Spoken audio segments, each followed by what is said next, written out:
Assalamualaikum warahmatullahi wabarakatuh. Kembali bersama saya Dr. Umar Ali dalam channel Klinik Wasilah Naks, sebuah media channel untuk berbagi terkait tentang praktek dan ilmu keruhanian. Pada kesempatan ini kami ingin mengangkat sebuah tema terkait tentang teknologi ruhani.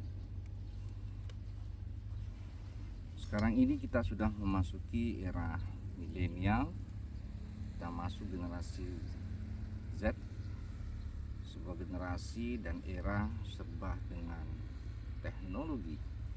Ilmu dan pengetahuan sangat berkembang pesat mewarnai peradaban manusia di akhir zaman.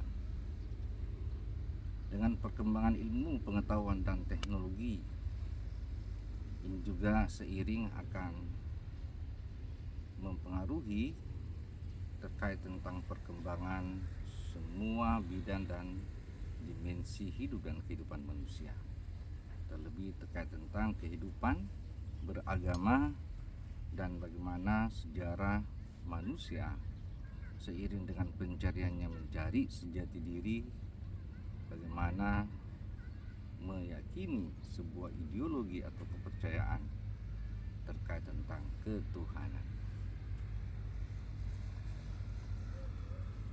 Salah satu guru besar dalam tarekat Naqsabandiyah Khalidiyah, Bapak Profesor Qadirun Yahya, menyampaikan bangkitnya sebuah negara adalah bangkitnya teknologi.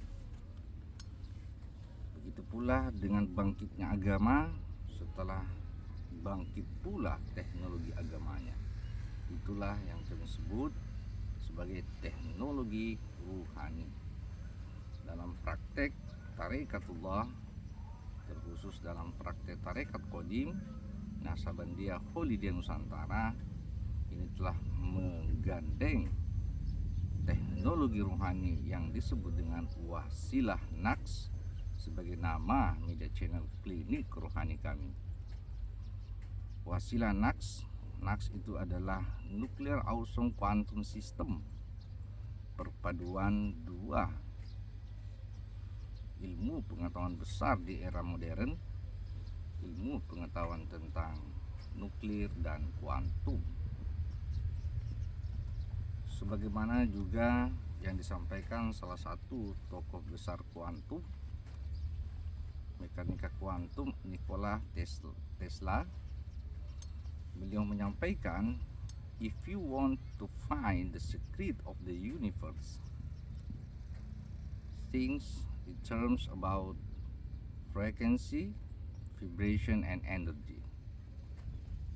Untuk menguak dan menemukan rahasia besar alam semesta bumi ini dan segala sesuatunya, maka temuilah, carilah, dan dalamilah yang disebut dengan frekuensi, getaran, vibrasi, dan energi gelombang.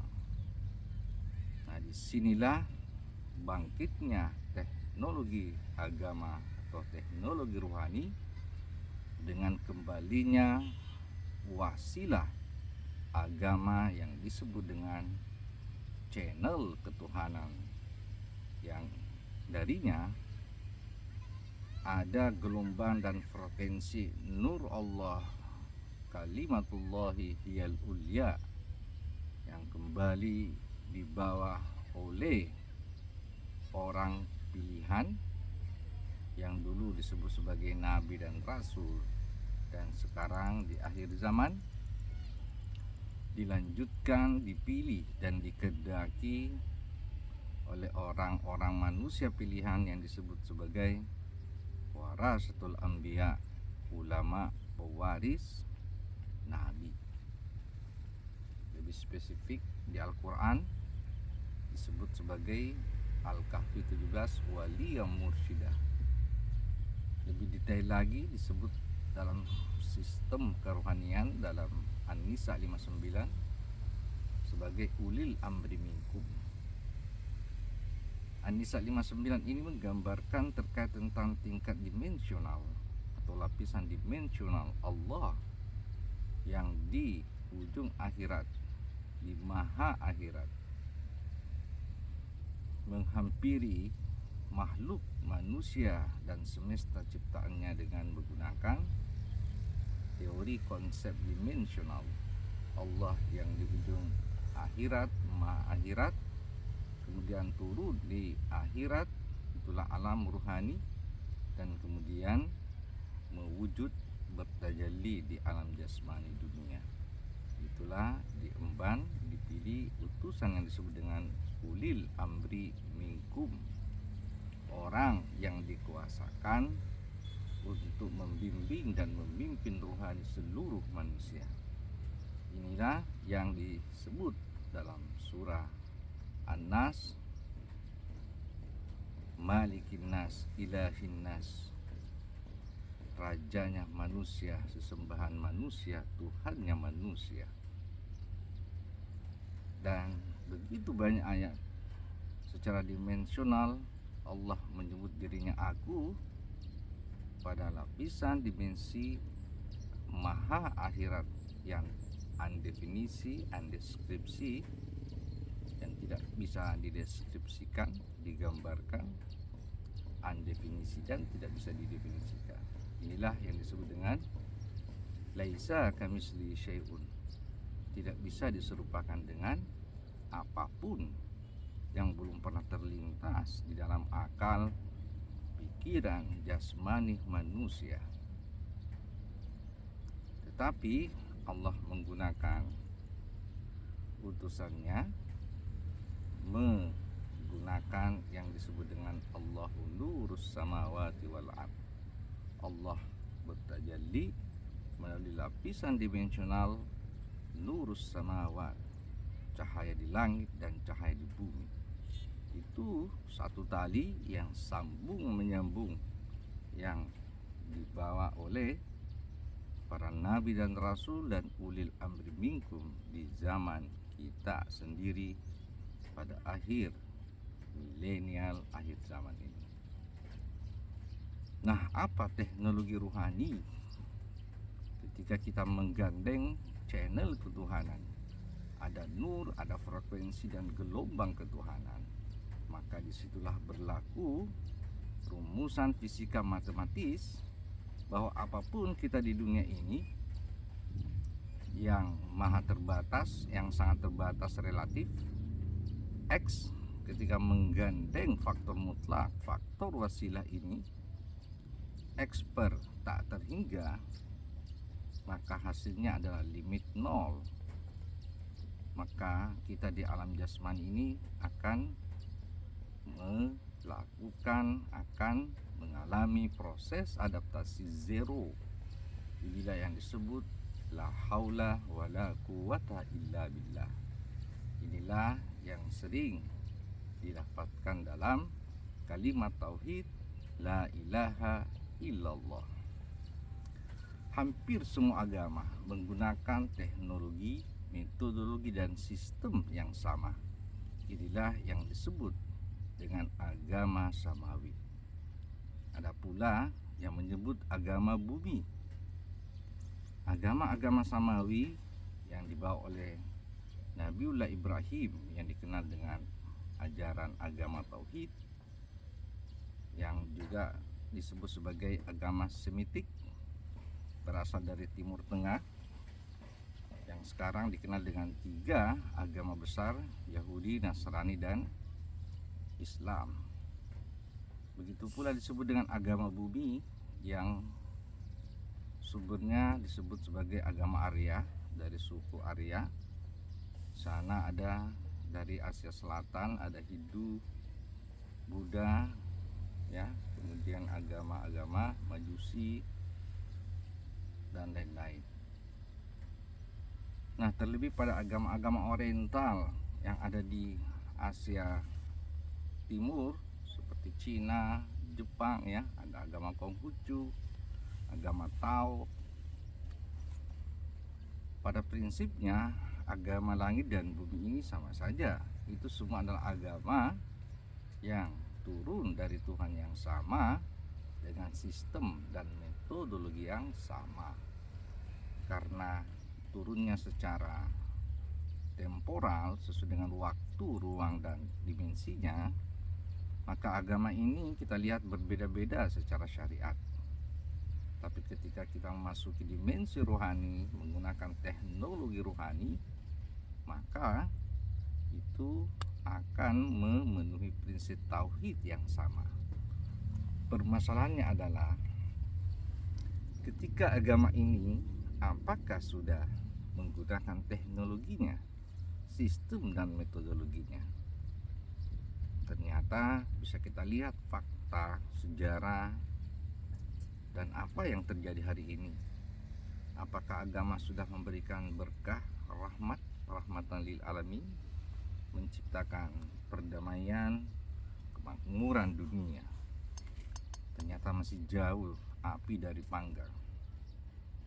Peperangan antar teritorial negara, pertikaian atas nama agama, keyakinan, dan akidah senantiasa mewarnai dari zaman ke zaman sampai di akhir zaman ini. Itu artinya agama belum menemukan teknologinya secara tepat dan benar,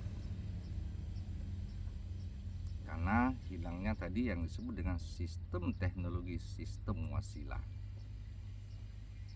Nah, dengan sistem wasilah inilah, dengan menggandeng faktor mutlak channel ketuhanan, frekuensi, dan gelombang Allah, maka akan terjadi proses adaptasi induksi.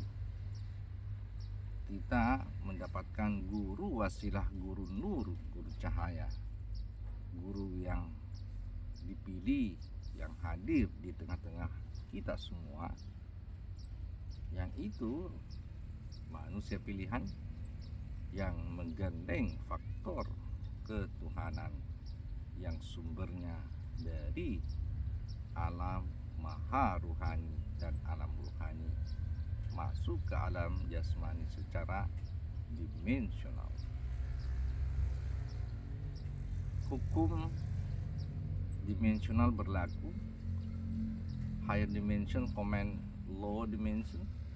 Ketika kita menggunakan teknologi ruhani sebagai high teknologi atau high dimension, itu pasti akan mengikut, akan mewujud di alam bawahnya yang lower dimension, alam jasmani dunia ini. Agama yang seharusnya sebagai rahmatan lil alamin, Islam sebagai agama terakhir yang harusnya menjadi ummatan wasat, agama wasat, agama yang melengkapi, yang menetralisir. Tapi toh juga agama Islam sekarang jatuh dalam agama tekstual, agama yang hanya menganggap secara sektoral agama Islam lah yang paling mulia, yang paling benar, yang paling suci. Padahal itu adalah pengaruh dari paham-paham yang selama ini telah mengkaburkan, menggelapkan dunia atau ilmu rohani agama Islam. Itulah yang terjadi di Mekah ketika terjadi aliansi Wahabisme dengan aliansi kekuasaan pada saat itu adalah Raja Saud. Maka sesuai dengan prediksi Rasulullah akan datang penguasa dari kaum yang selama ini tidak masuk dalam klaim atau masuk dalam keluarga atau suku-suku sahabat para zaman Nabiullah Muhammad SAW.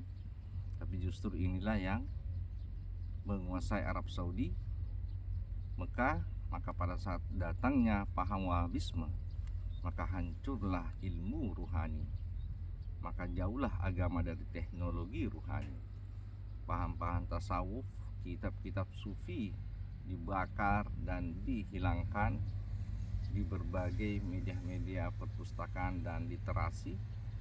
Maka hari ini umat telah kehilangan teknologi ruhaninya, sistem wasilahnya. Maka di akhir zaman saatnya kita kembali ke wasilah melalui metodologi tarekatullah yang waris, yang mutlak. Dan itu akan memberikan dampak implikasi yang dijanjikan Al-Quran dalam surah Al-A'raf 26, ketika sebuah negara, wilayah telah beriman dan bertakwa, maka akan dibukakan pintu berkah dan rahmat. Begitu pula dalam surah As-Sabah 15, baldatun thayyibatun rabbun ghafur, wilayah, negara, teritorial yang penuh berkah, yang penuh kebaikan, yang senantiasa dalam pengampunan Allah Subhanahu wa ta'ala.